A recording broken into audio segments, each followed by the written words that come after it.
আজকে আমরা দেখবো Oppo A3X 4G 4GB data.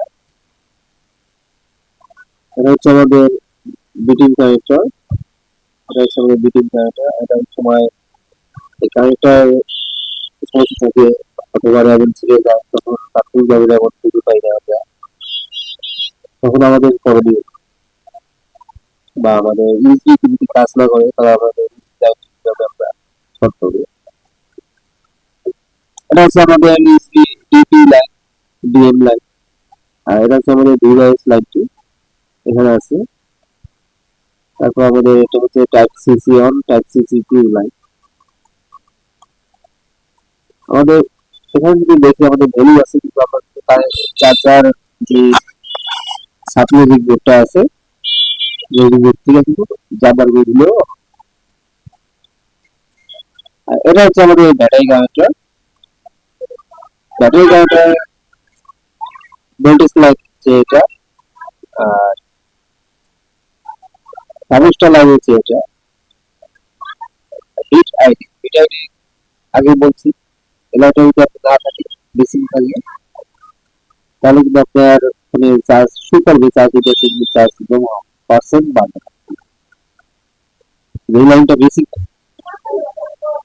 আমাদের এই লাইনটা আমরা কোথা থেকে আসছে দেখবো।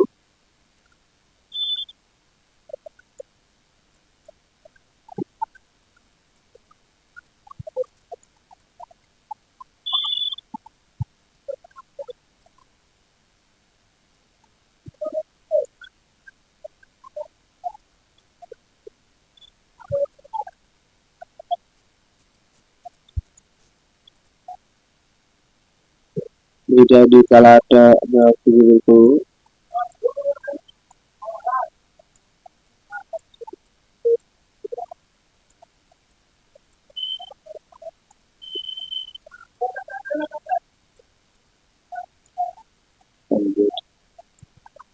আমাদের যদি এখানে লাইন দিতে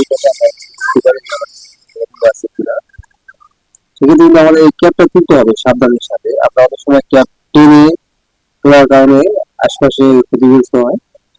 সেক্ষেত্রে ক্যাপটা খুব সুন্দর করে ঢাকনাটা তুলতে হবে। আবার অনেক সময় আমরা টিন কাটার সময়ও তাড়াহুড়া করে টিন কাটার সময় আশপাশে কপার বেডের মধ্যে ক্ষয়ক্ষতি হয়, সেদিকেও লক্ষ্য রাখতে হবে। মানে এখানে যদি ভ্যালু থাকে বা দেখি এখানে ভ্যালু আছে কিন্তু এখানে ভ্যালু নাই, তাহলে আমরা এটা জাম্পার করে দিলেই হবে। কোনো সমস্যা নাই জাম্পার।